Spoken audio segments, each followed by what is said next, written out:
Today on Toy Shiz, there's something in the way. Let's talk toys. Welcome back, everyone. Toy Shiz here, and I am back yet again to give you guys another fresh look. And today, we are totally checking out the brand new McFarlane Toys' DC Multiverse.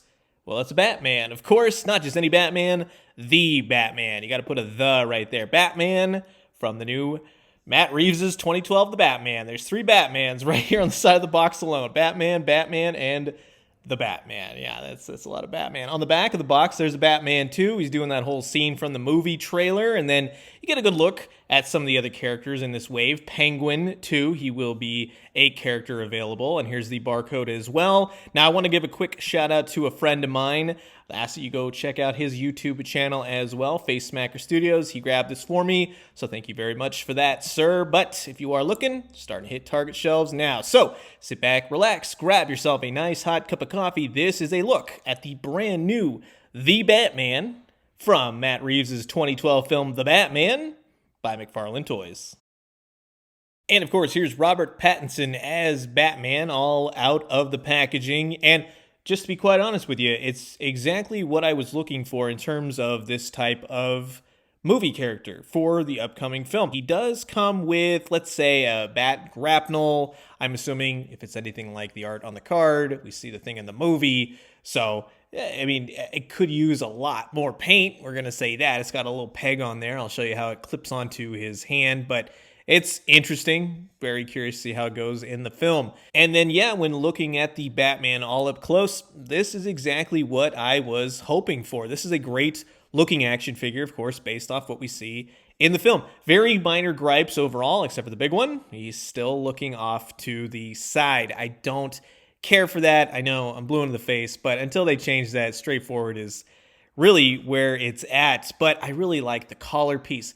A lot of this Batman's costume reminds me of Gotham by Gaslight, Paul Pope's iteration with the lace-up boots. I really like that. I think that looks really cool, and it's all kind of put together nicely. He's got a great cape to him. It's a nice, flexible rubber cape. Of course, cloth would have been amazing, but I like pretty much everything about this costume. It's just, it looks homemade, but at the same time, it looks very superhero-ish. And I'm totally digging it. How it actually ends up going in the movie, we will soon see. But of course, yeah, that remains to be seen as always. But you know what? His shoulder pads, while they are nice, they look good. When you do start to move them around, you kind of have to just kind of fidget with them. Once you get it kind of underneath the cape, he has no problem with the arm rotation. He's got nice articulation in the arms. He does have butterfly joints, although I think that once I show you, putting them on the bike, which we will get to as well, that's really where they come into play. And he doesn't have much of an ab crunch. That's one thing they definitely have to work on. He goes back, he'll twist, but then nothing really crunchy about it. However, he does have a waist as well, which is nice. Overall, the suit looks pretty good. I mean, a little bit more paint here and there would have been fantastic, but I really do like his belt. Maybe just to kind of touch up the accessories every little which way, just to kind of give it a little bit more life. But overall, I really like the belt on him. A couple instances where I think he's missing paint right here, even though it's kind of hard to tell in the actual movie footage, but maybe just kind of paint the belts around his leg. He doesn't have any thigh swivel, but he does have double jointed knees. Now, I'll agree, sometimes in some instances, while he has double jointed everything, that doesn't exactly look the best, the elbow especially. However, for a $20 action figure, now he's just dancing.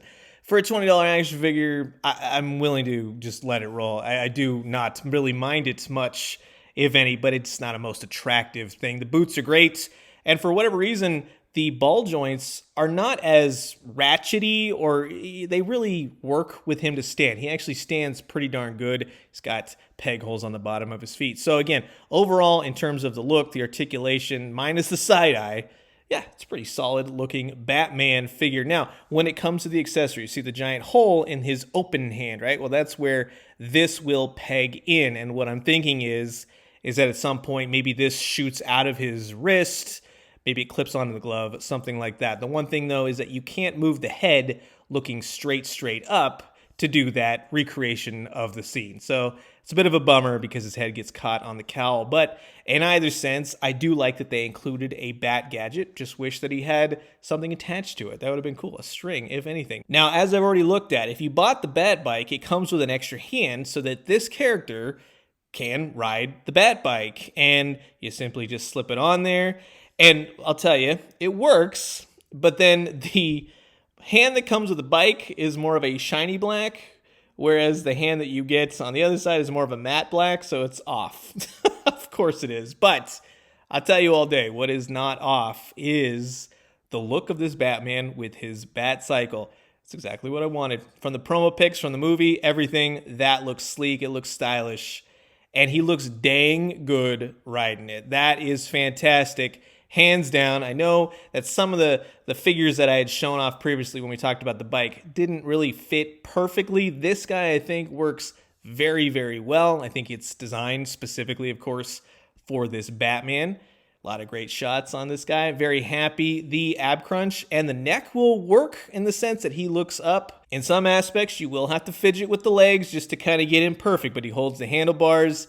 He looks good. You can sit him on top of the bike, just kind of throwing out the back grapnel. Maybe he just pulled up to his side. He's going to shoot up on the rooftop, something like that. But in either case, very happy that that worked out. In terms of the scalature, yes, he's at that 7-inch mark, and he's roughly the same size as Spawn, Masterverse. These could all go together. Heck, even the new, I mean, you could go Batman versus Ninja Turtles, Batman versus the Universal Monster Ninja Turtles, or heck, Batman versus the movie versus John Cena's Peacemaker. Still gotta watch that show. So that's gonna wrap it up for my look at the brand new McFarlane Toys' The Batman from the upcoming Batman movie by Matt Reeves for 2022.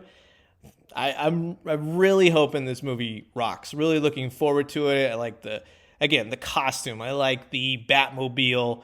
That's gonna look sleek. Batbike looks great with this figure. Now, it does remain to be seen whether or not McFarlane Toys will make a Batmobile in scale with the DC Multiverse 7-inch line. However, over on Amazon UK, a Spin Master larger Batmobile did pop up. It hasn't become available as of this video to buy here in the States, but rest assured, if it does, I'll put the link in the description below. But this is more for those typical Batmobiles they release where you have a giant 10, 12-inch figure, a lot bigger Batmobile, and this figure will actually fit in there. So I've had it before where I've used DC Multiverse with prior Spin Master Batmobiles, even before Mattel Batmobiles, and they do look fantastic. So rest assured, when I do get my hands on one of these new Spin Master Batmobiles, we'll definitely be testing it out with this McFarlane 7-inch figure because I think that is gonna rock. So overall, very happy with everything. It's gonna cost you around $50 to get the figure and the Bat Bike, but I think it's a solid look. If you just had this one Batman and you wanted a cool shelf display or something for your toy collection, yeah, I'd say that you're gonna look pretty stylish. But I am curious to know what you guys think about this new Batman figure. Is it for you? Will you be grabbing? Comment below, let me know. Let's talk everything the Batman. And I'm going to leave you guys with that. As always, drink some great coffee, eat some great food, but most importantly, remember, now when it comes to Riddler and Catwoman, I'm kind of on the basis of seeing the movie first, and just kind of seeing how things are go. But the Batman's solid. And when we do, let me know what you found. I'll talk to you guys soon. Adios.